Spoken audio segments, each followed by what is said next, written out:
never say that they don't want to roar, so why do we deny our own light inside? Baby, we were made from stardust, so shine. Peace and blessings, family, and welcome to Labors of Love podcast. We are here to inspire, uplift, and enlighten. Each episode, we will be hearing from Black midwives, doulas, and other traditional childbirth supporters who have dedicated their lives to being of service to Black mothers and families in all aspects of the motherhood journey. This evening, I have the pleasure of speaking with Payshia Edwards. She is a reproductive and maternal health advocate, public health practitioner, certified lactation education specialist, birth doula, and poet. She has over 7 years of experience in healthcare administration and public health, working with historically oppressed and marginalized communities. Payshia received her Bachelor of Science degree in healthcare management and a minor in communication from California State University, San Bernardino, and her Master's of Public Health degree with a concentration in urban community health from California State University, Los Angeles. After obtaining her MPH and feeling a call to action to directly improve the disparities in Black maternal and infant health, Payshia continued her educational journey by becoming a certified lactation education specialist and birth doula. Describing herself as a lover of laughter, joy, and self-expression, she hopes to spread more love and light to the communities she serves. Welcome.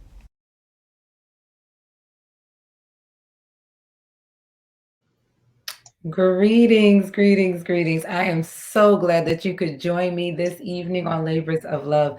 I know we kind of been planning this for a little while now. So It's been a minute, but we made it. Exactly. I am so glad we are here. So I just want to jump right in because I know I only have you for a little under a half hour. Your intro kind of speaks for itself. If there's anything you want to add to it, please feel free. But I just want to go ahead and ask the question, prior to your education and your introduction into just the information around what's going on with Black maternal mortality and morbidity, what was your understanding of, childbirth, pregnancy, that whole experience growing up and up until that point? Yeah, so growing up, of course, I had relatives, right, who were pregnant, and the earliest pregnancy I can remember in my family is actually when my mom was pregnant with my younger sister. Okay. She's 5 years younger than me, so I was about 4, obviously, when she got pregnant, and 5 when my little sister was born. So I just remember it being just so interesting that there was this big belly and a baby was supposed to come out, and my mom had these weird cravings, but I also liked everything that she was eating. So that worked. It worked out well for me. I'm like, Chinese, woo, right? It was a really good experience for me. But growing up, I would say the messaging that I really got around, I would say birth was that it was this painful, very painful thing. And not necessarily only from my family. I had family members who had very traumatic birthing experiences. And for them, that was what birth was, right? It's this extremely painful experience. I would never do it again. And those family members only had 1 kid each, right? Because it was that traumatic for them. And then I think from just society and what I would see on television and in movies, it just always seemed to be this very painful, isolated event, right? And you only got through it just through screaming and just he. Right. So that was really exactly, and it really created this idea that pregnancy and birth was something to be afraid of and not something to celebrate. So, and that was just a combination of just hearing experiences and obviously just watching things in the media.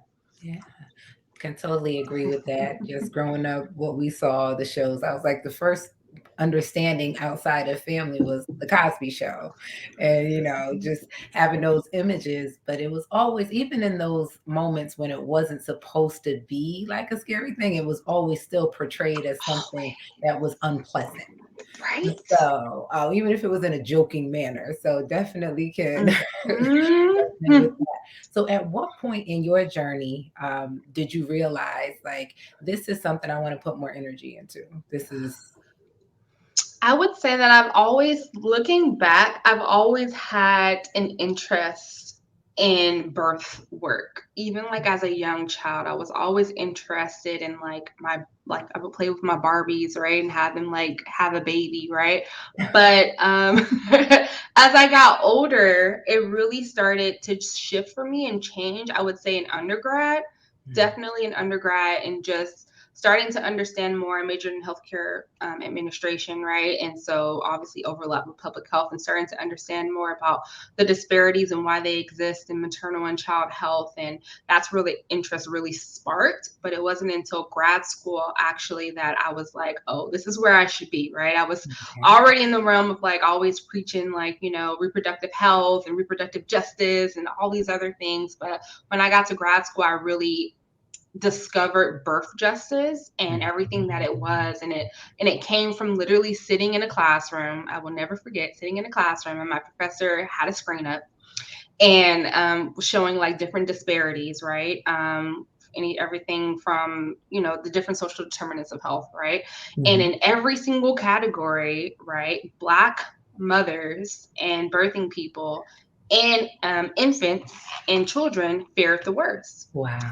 And especially when it came to maternal and child health disparities. And something in me just rose up. Like I literally looked around the class like, does no one else see like we're just pretending like this isn't happening, right? right. And that from that point on, every single paper that I did, every single project that I did, right, was centered around Black maternal and infant health. And then moving forward, obviously I became a doula, but it definitely like solidified in grad school. Yes, yes. So I'm glad that you brought up the advocacy work and like just really speaking out about it and where that passion comes from. So kind of what have been some of the advocacy projects that you've done, and also how did that kind of pave the way for you becoming a doula? Because yes, you can be an advocate, but what was the desire to actually have that training?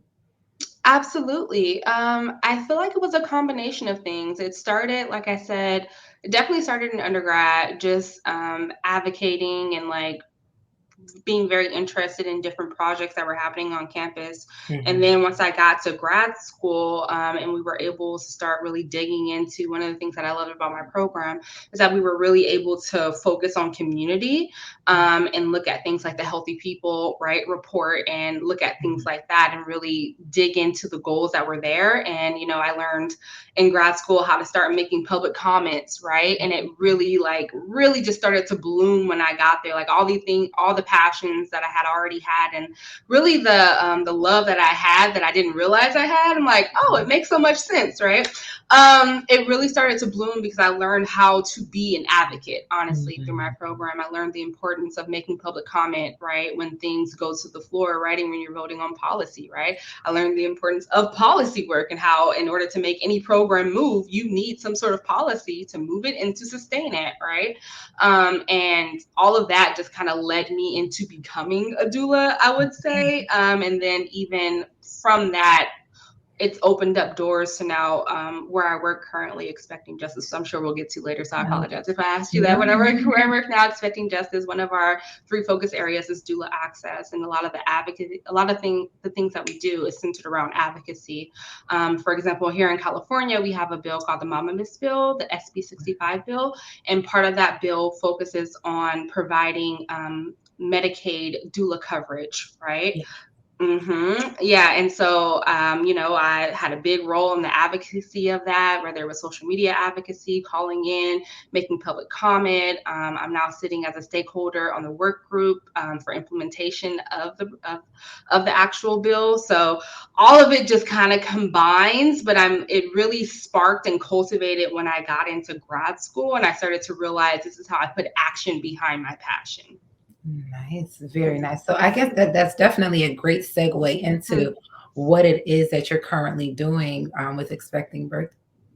Awesome. Yeah. So I work for Expecting Justice. It is a collective impact force to improve preterm birth rates, specifically to improve and not honestly to prevent preterm birth rates for Black and Pacifica mamas and birthing people in San Francisco, California. And we have three focus areas actually. One of them is doula access. So all things as it pertains to making sure that mamas and birthing people, right, have access to doulas in their communities, right? And then the second focus area, and this is not in any particular order, but the second focus area is anti-racism promotion. So it's specifically focusing on institutional racism and going into these institutions, whether it be, a healthcare clinic or a healthcare system, whatever the case may be, any institution that interfaces with Black and Pacifica mamas and infants, and really teaching them anti-racism tools to not only just change their mind, help them change their mindset and become an anti-racist, right? But also to implement, to really penetrate their institutions and their programs and their policies.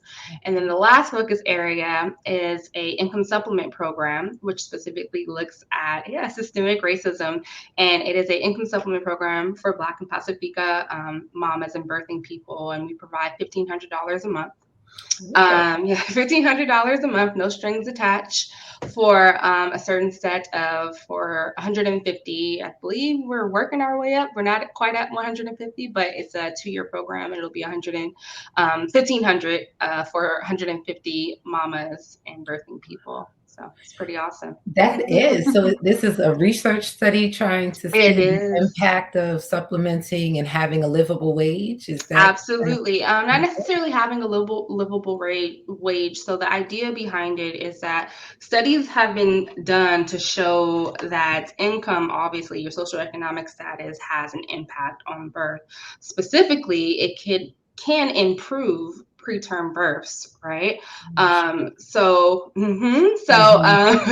can, right? And so the idea behind it is one of the biggest reasons behind preterm birth is stress. Right. Yeah. And when you think of stress, right, you think of economic stress, right? You think of life stress, you think of, but really money, right? Like when you have money, you're less stressed. It's just the reality of the situation, right? And so it's a pilot program. It's all about feasibility. And we don't have a large enough sample to specifically say that this $1,500 a month will specifically improve preterm birth rates. Mm-hmm. But what we can say is that the risk factors, right, that are associated with preterm birth can be impacted, right? So stress, right, different things like access, so on and so forth. We can say that this $1,500 a month does have an impact on that. So that's what it's dealing with. Wow, that is amazing. So as far as what it is you do exactly, I always like to bring clarity to that, because one of the things that you mentioned was policy and like the doula bills that are in place in several states. I know we do have one here in Connecticut. I know there's one in New York. Just that conversation, especially for the viewing audience who they have an understanding of the need, but not necessarily what action items, like how can this be supported in the various realms in which policy happens, doulas, getting training and being able to compensate them and absolutely for training, those sort of things. What action items are there? Absolutely. So there's so many action items. We could be here for all night talking about action items. Okay. But we could, but when we're specifically talking about policy, anytime that you want to create a program or some sort of intervention, it's not enough just to create a program or intervention, because it has to be sustained in some way, shape, or form. Right. And the way that you make sure that it's not only implemented, but it's also sustained, is you make sure that's done through policy, right? And a lot of time folks get politics confused with policy, right? While they are obviously like siblings, I like to say, right? Like politics, you think of politicians and so on and so forth, and politicians definitely play a huge role, obviously, in passing policy. Without them, we couldn't pass policy, right? But policy is really looking at what specific ways can we move forward this program or this goal or this intervention. So, for example, we know that mamas and birthing people in community, they need access, right, to doulas. But we also know that a lot of times mamas and birthing people can't afford doulas, right? If you're focused on trying to pay this bill or trying to pay that bill, then you can't afford it. And then we also know that there are doulas of color, especially Black doulas, but there's not nearly enough to cover the need that we have, right? And if Absolutely. we want to really look at improving these health disparities, right? Whether it be preterm birth, whether it be maternal morbidity or mortality, right? Mhm. We have to look at building capacity and building that workforce for doulas. And Oh, the best way to continue that and to sustain that is through policy, getting a bill on the books, right? Reaching out to your local representatives, right? We're at a very wonderful place right now because we have the attention of the White House. Thanks okay. to, Madam Vice President, we have the interest and the eye of the White House really on maternal health, especially on Black maternal health, right? That's Mhm. one thing that I'm thankful that she carried with her. I'm like, yes, thank you, right? Especially being a Californian, I'm proud, right? So with that being said, we have a very, and it could be a window, right? So within this time, what policies can we start to move forward, right? Action items, right? What do we say that we specifically need? We need doulas, right? We need Mhm. them to be paid, right? And Yeah. we need mamas and birthing people to have access to the doulas. And not only that, but we need to do it through an equity lens. It's not Mhm. enough just to create these programs and these policies. If they're not equity focused, then it's a waste of time, right? If you're not trying to equitably compensate doulas, then it's a waste of a doula's time. And that's the Absolutely. truth. Like, if you're Yeah. gonna pay me $300, right? Like, and I have to go through this long process, I'm probably not Not going going to to come do up it. I'm not, because I was making more just with community and then paying, like just with crowdfunding sometimes, right? right. So looking through an equity lens, like what does the Black community especially Mhm. need, right, to be its healthiest best self? So Mhm. action items, right? We need Yes. access, right? We need equitable compensation, right? And we need to build workforce. Those are the main action items. So anytime that you're thinking of building a program and you're specifically looking at what policy can I implement, if it's doula focused, I would say focus on those three areas. Oh, wow. No, that is definitely just really speaking to what the need is, right? Like you're Mhm. saying, you might have this calling to be a birth worker, to support mothers, but to not be able to sustain yourself. And it truly is a calling. Everyone that I've spoken to, whether you're a midwife or, a doula, you're giving of your time and you're on the clock Absolutely. and it's like a nonstop thing. Absolutely. You're assisting and bringing life in the world. It's something so Mhm. precious and something just so Yes. honorable to be a part of. You're absolutely right. Equity is everything. Like they should be compensated and feel like they're appreciated for this service that Absolutely. they provide. Absolutely. Exactly. Like you'll compensate, physicians and right, or even social work, whatever the case may be. Social Mhm. workers don't get paid enough, but you'll compensate other professionals, right, for their time, for their Mhm. expertise, right, for their Mhm. knowledge, right? Why not do the same for birth workers who have amazing, amazing health outcomes as it Yeah. relates to pregnancy and to birth? Absolutely. So what are things that the average person can do? Is it like call your congressperson, your city, like what are things that they can physically, do to contribute?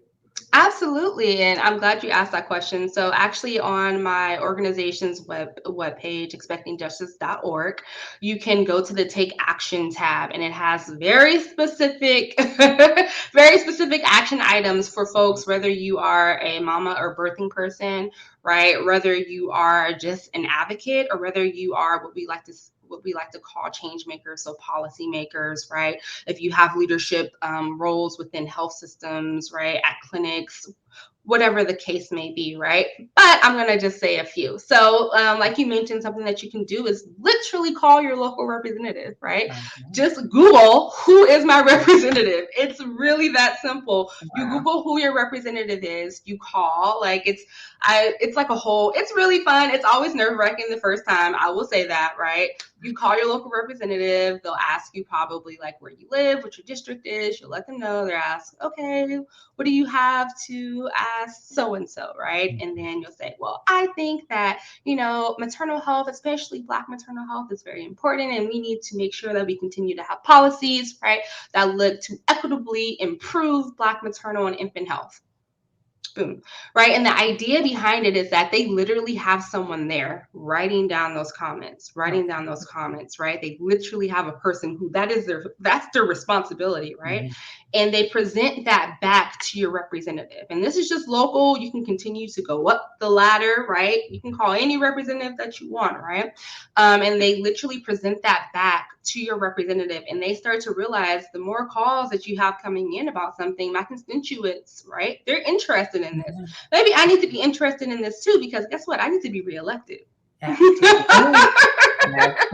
Right. So let me pay attention to what they are telling me. Let me pay attention to what they are saying. So that's one thing, like, right. Another thing is just literally look up any policies, right, or any thing that's in the works for doula access, right, or for anything that you're interested in. But if we're focusing on doula access, so look up doula access, doula, workforce development, so on and so forth, because you'll be surprised to find that there are already organizations out here doing it. So I like to say, don't try and reinvent the wheel, just find your place on the wheel. Nice. Right? Because there are already like folks, birth workers, right? CBOs, NGOs, right? Folks out here who are doing the work, and they just need more folks to join in. Right. So instead of trying to create this new big thing, just find your place and fall in. And that's really like, even when you think about birth work, right, it's a team effort, right? Like the mama or the birthing person is front and center, but they may have their partner there, right? Then you're there. And then, if they're delivering in hospital or birth center, right, you may have like the OB or midwife, you may have the nursing team there, right? And the list goes on, because it requires a village, right? Like our bodies are going to do what they're going to do, but it requires a village, the same way that things are going to happen naturally in society, the way that they are already intended to. But sometimes it takes someone interceding, right, and saying that, maybe we can do this a little bit different. So it's the same thing. Yes, beautiful, beautiful. So has there been any changes in the work that you do in particular due to the pandemic? Like, I know a lot of things are virtual, so it makes it somewhat more accessible. Are there some significant or things that you can identify that have changed since we've been in this experience? It's really an experience. It just feels like, I was telling someone earlier, it feels like Groundhog Day. Like you just do the same thing over and over every day. But I think that there has been. So I actually started at my current organization, and I'm a program coordinator, but I'm also a doula and a CLES, or certified lactation education specialist, as you mentioned, right? And it definitely changed, I will say, the way that we do things from a programmatic level, in the sense that we're not necessarily able to have as many we're not allowed at this point to have in-person community events, right? And so with that being said, it has really called on us to be very creative and proactive, right? Because it's easy to lose someone's attention virtually. Like I could literally just turn away from you, and like that would be or be on your phone or something. Right, exactly. And that would be like the end of the podcast show, right?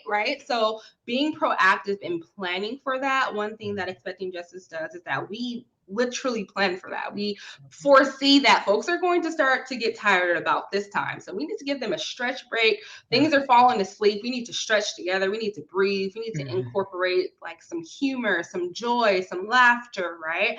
So that's definitely one of the ways that we've changed, I would say, at my organization. For me as a doula, and even as a CLES, because of the pandemic and making sure that, trying to keep everyone safe, I will say that I had a client who delivered last last year, 2020.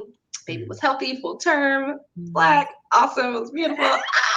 It's amazing, right? Sorry, I get really excited. But what I will say is that it has added an extra layer of anxiety, like pandemic anxiety already. Yeah. Deep, right? It is deep and it is a real thing. It To my therapist about it the other week. I was like, I have pandemic anxiety, and she was like, no, that's real. I was like, thank you, right?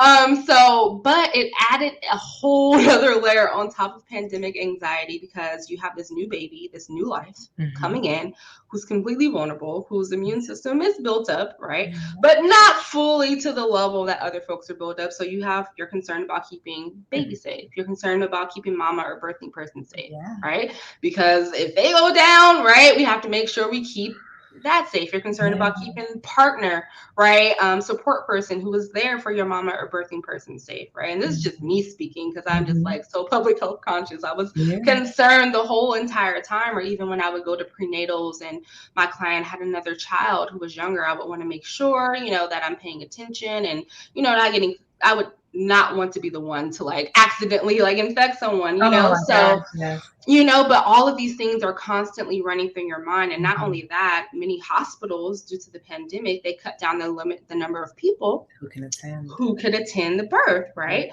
Thankfully, my client delivered in the summer. So yes, it's always a little bit better in the summer, as we know. So the hospitals really ease some of their COVID-19 protocols, and I was allowed to attend the birth. But that's a real thing for many birth workers is, okay, they're not letting more than one person back there in LND. I'll have to be giving services virtually, right? And it's a real thing. Or even for my lactation, on the lactation side, I had a friend who needed lactation support, but I couldn't get to her in person because of the pandemic. So we had to do everything over the phone via text. I had to like, hey, go to this site. Hey, look at this YouTube video. Hey, FaceTime me here, right? So it's created a space where you are forced to be far more creative than you ever thought you would have to be. And also trying to mitigate your own anxiety and then trying to keep your clients safe and calm. And it's already enough to be going through birth, right? In LND, and then to add that on, it's a whole nother level. So it's been deep. It's been deep. Yeah, I can imagine. So is there a specific story or experience that is kind of like epitomizes why you do the work that you do, solidifies why you're passionate about this work? Anything come to mind? A specific story. I feel like it's a combination of all stories, just to be honest. And I know that may sound a little cliche, but that's my reality, right? It's literally a combination of stories. And I feel like my reason why, half of it is because as a public health professional, I understand thoroughly, not that other folks who are not public health professionals don't understand, but I see the data, right? I know the stats, right? I literally do the problems for it, right? And it is very, very clear that there is a stark disparity, right, when it comes to Black maternal and infant health. And it makes no sense and it's unacceptable. Right? And all of the stories that I have heard about Black mamas and infants either being born too soon, right? Or about Black mamas not making it, so on and so forth. The list goes on, right? And understanding and knowing that the root of it is racism. It is not individual behavior. It is solely racism. And it's that simple. That fuels me. All of those stories fuel me. I'm like, oh, guess what? I have something for that. Let me do something about it, right? So there's that side of it, like that, like put on my boxing gloves part, right? And then there's the soft side of it. There's something that's so beautiful about birth, about pregnancy and about birth, this really special time, the fact that your body, like that bodies were literally created to bring life forth.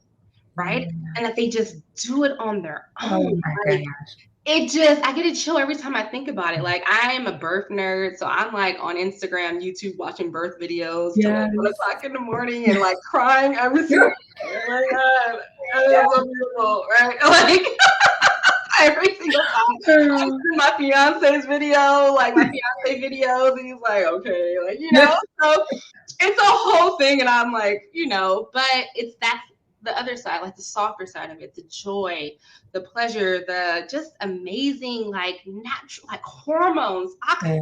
Like oxytocin that comes over mamas, right? When they bring babies into this world and seeing that connection, right? Between baby and mama, and between baby and, and father, between baby and mama, like whatever the case may be, that's the other side of it. So it's all of those stories. I don't think that it's just one story. I think it's all the stories collectively that always get me. And the more and more that I learn, even about like the folks in my life, like my mom's birth stories, my grandmother's birth stories, and those two, they just continue to add to the will of why I'm doing what I do. So. Oh, beautiful, beautiful, beautiful. Absolutely. I definitely resonate with all of that. It's so crazy how time flies by. Oh my gosh, are we already at time? Oh my gosh. But I definitely want to make sure that people know kind of if you have anything coming up or going on that's ongoing that you'd like to share from the birthing perspective, from what you have going on personally, and also your contact information so people can get in touch with you. Most definitely. Thank you. So I definitely want to plug my organization, Expecting Justice. You can follow us at Expecting Justice on Instagram. Look us up on Facebook and Twitter. And also you can look us up, all the things that we're doing. We actually have a lot of exciting things coming up for anyone who's watching who's in San Francisco. We have a lot of exciting things coming up for San Franciscans, and that's expectingjustice.org. And on a personal note, I am in the process of launching my Doula, lactation and reproductive health education business. Yeah, it's really exciting. So by the time this airs, the website will probably be up. So you can find it at flourishher.health. And you can also find it on Instagram at flourishherhealth. And that's on the personal side. And you can follow me personally at ViaPay, ViaPay. I don't do much but post memes and like birth stories and stuff. But if you're a birth nerd, I'm the person to follow. We need that. And I will definitely include those links in the description. I know sometimes it's hard to catch the spelling of things, but I will make sure that you can just click on it and get right to where you need to be. I truly, truly appreciate you making time for this conversation. Thank you. Definitely valuable information. If those watching, if you found something valuable, share, because we can't have these conversations enough. We need to know how we can contribute. We need to know what we have access to. And it's just, hearing your story and knowing what it is that you do and you're going to continue to do with your personal ventures. It really is, it's empowering from a community perspective we have people doing this work, passionate about this work, and actually working towards the change. So Thank you. It was a pleasure. Thank you so much for having me. It was so fun. I don't want it to end, but thank you for having me. Anyone who watched, thank you. We have to do this again. Yes. Absolutely. Peace and blessings, family. Bye, everyone.